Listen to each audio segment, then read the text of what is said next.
Bonjour à tous, je vous invite à une lecture dans Hébreux chapitre 10. Hébreux chapitre 10, je vais lire à partir du verset 19, dans ma version en français courant.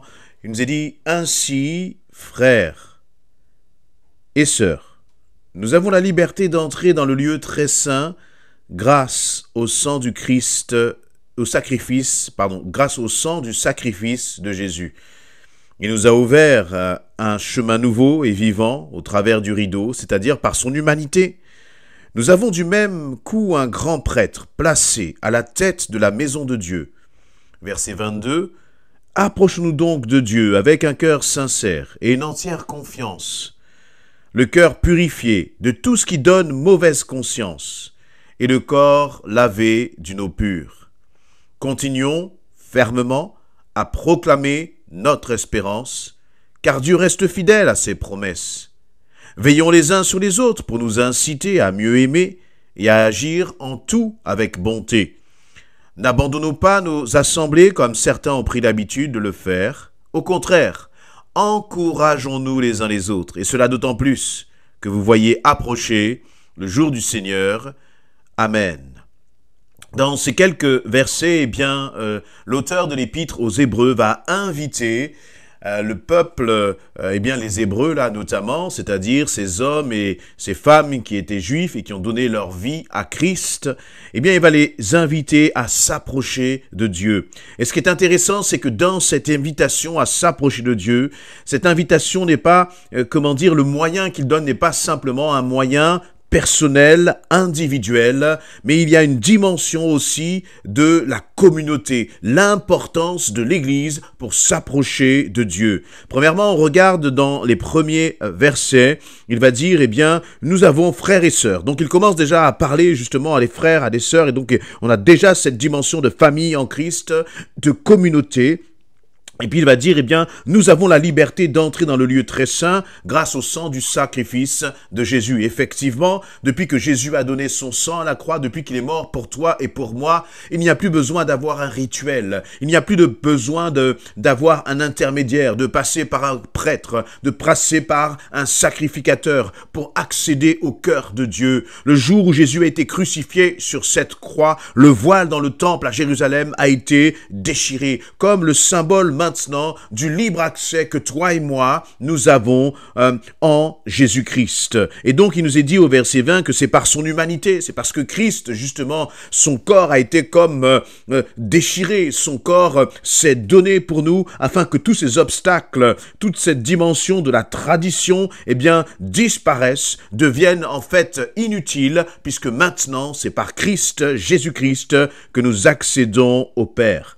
Et donc, au verset 22, il nous est dit ceci, « Approchons-nous donc de Dieu avec un cœur sincère et d'entière confiance, le cœur purifié de tout ce qui est, donne mauvaise conscience et le corps lavé d'une eau pure. » Et donc, il nous dit, tu peux t'approcher du Seigneur. Si tu as un cœur sincère tel que tu es, et dans la présence de Dieu, lui va te purifier. Lui, il va te sanctifier. Et puis ensuite, au verset 23, on va être encouragé à tenir ferme, à continuer de proclamer notre espérance en Dieu et surtout à rester fidèle à ses promesses. Et ensuite, à partir du verset 24, on voit là l'importance de la communauté dans ce combat, dans cette marche pour rester fidèle à Dieu, pour, passer cette ligne d'arrivée. Passer la ligne d'arrivée, c'est ce qu'il y a de plus important. Ce n'est pas suffisant d'avoir donné sa vie à Christ. Ce n'est pas suffisant d'être passé par les eaux du baptême. Ça, c'est bien, c'est commencer la course. Mais ce qui est important, c'est de terminer cette course en vainqueur. Parce que tant que tu n'as pas passé la ligne d'arrivée, tu ne peux pas proclamer la victoire. Alors nous sommes vainqueurs par espérance, parce que Christ a payé le prix pour nous. Et en même temps, cette espérance, elle doit se concrétiser par une réalité. Et cette réalité, ne se fera que lorsque Jésus-Christ reviendra, ou lorsqu'il nous rappellera à lui et que nous demeurerons attachés à notre Seigneur. Et là, l'auteur de l'épître aux Hébreux, le Seigneur nous donne quelques clés importantes. Premièrement, il va nous dire au verset 24, « Veillons les uns sur les autres pour nous inciter à mieux aimer et à agir en tout avec bonté. » Veillez les uns sur les autres. Vous voyez, ce n'est pas surveiller d'une façon où on va regarder l'autre de travers, où on va peut-être regarder à chaque fois que l'autre va tomber et s'en réjouir presque parfois, ou se valoriser par rapport à l'autre. Mais c'est de veiller sur les autres pour nous inciter, pour nous encourager à mieux aimer. Et j'aime cette précision du mieux aimer. C'est pas seulement aimer. Aujourd'hui, tu aimes le Seigneur, mais en veillant les uns sur les autres, nous allons nous inciter à mieux aimer, à plus aimer notre Dieu. Et en quoi l'autre peut être, un vecteur, pourrait m'aider à mieux aimer? Eh bien, premièrement, parce que lorsque tu vas commencer à regarder l'autre, ou quand l'autre va commencer à te regarder, il y a peut-être des choses dans le cœur de l'autre, il y a peut-être des choses dans son attitude, dans sa façon de parler, dans sa façon d'être, qui ne vont pas te plaire. Il y a peut-être des choses dans sa façon de fonctionner ou de penser qui vont te déranger un peu parfois, qui vont peut-être toi-même te remettre en question et qui même parfois, disons-le franchement, vont t'agacer.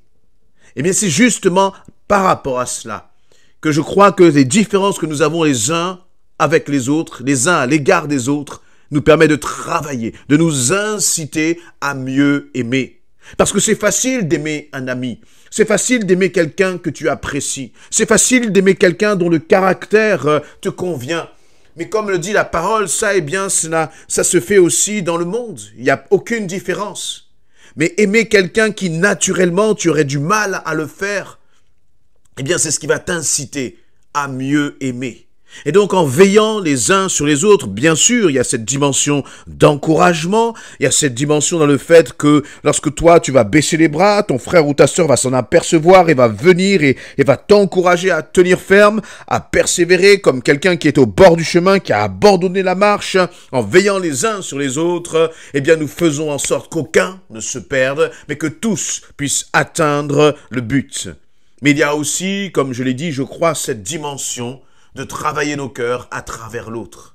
Seigneur, l'autre est différent de moi, l'autre ne fonctionne pas, ne pense pas comme moi, mais à travers l'autre, je crois que tu travailles mon cœur. L'autre parfois m'agace, l'autre parfois provoque certaines réactions en moi, mais Seigneur, je veux voir l'autre comme étant un instrument que tu places devant moi, pour que je puisse justement apprendre le fruit de l'esprit, apprendre la patience, apprendre la maîtrise de soi, apprendre la bienveillance, apprendre le pardon, quel que soit ce que l'autre a fait, Seigneur. Et donc on peut à travers cela avoir une autre façon de regarder l'autre, non pas comme un ennemi, non pas comme quelqu'un, comme je disais tout à l'heure, qui nous agace, mais comme quelqu'un au contraire qui nous aide à mieux aimer Dieu, à plus aimer Dieu. Et ensuite, après ce verset 24, il nous est dit à ce verset 25, qui est un verset important et fondamental, « N'abandonnons pas nos assemblées, comme certains ont pris l'habitude de le faire. Au contraire, encourageons-nous les uns les autres, et cela d'autant plus que vous voyez approcher le jour du Seigneur. » Qu'est-ce que le Seigneur est en train de nous dire là? Il nous dit que son jour approche. Et à chaque fois que vraiment vous lisez cette notion du retour de Jésus-Christ, eh bien réalisez que aujourd'hui, eh bien nous sommes plus proches. C'est une réalité qui est plus proche de nous que lorsqu'elle a été écrite. Ça a été écrit il y a 2000 ans. Alors 2000 ans plus tard, oui, je peux dire que le jour du Seigneur est encore plus proche. Et donc l'avertissement qu'il y a là dans ce verset 25 est encore plus une réalité pour chacun d'entre nous. Et quel est cet avertissement? Il dit, n'abandonnons pas nos assemblées. Il y a vraiment un avertissement, vous voyez, c'est pas une option. Il dit, ne quitte pas ton assemblée, ne pars pas de ton assemblée. Alors, bien sûr, parfois, on n'est pas amené forcément à rester toute sa vie dans la même assemblée locale. Mais quelle que soit l'assemblée locale où tu vas, attache-toi à cette assemblée locale. Investis-toi. Parce que non seulement les autres ont besoin de ce que le Seigneur a mis en toi, mais toi surtout, tu as besoin de ton assemblée locale. Et je crois qu'il faut avoir une certaine humilité pour reconnaître cela. J'ai besoin des autres. Et ça ne suffira pas de prendre sa Bible tout seul dans son coin. Ça ne suffira pas de prier tout seul. Parce que si cela suffisait, alors tu peux prendre ce verset 25, prendre un stylo et le rayer de ta Bible. Mais ce qui est dit là est clair. Il dit, n'abandonnons pas nos assemblées comme certains ont pris l'habitude de le faire. Là, le Seigneur nous parle de mauvaises habitudes qu'il voyait déjà, qu'il constatait déjà au milieu du peuple de Dieu parmi les chrétiens. Et là aussi, eh bien, le Seigneur dit, ne fais pas comme cela, n'agis pas de cette façon. Parce que cette habitude, le Seigneur n'est pas d'accord avec cela. Clairement, il n'est pas d'accord avec cela.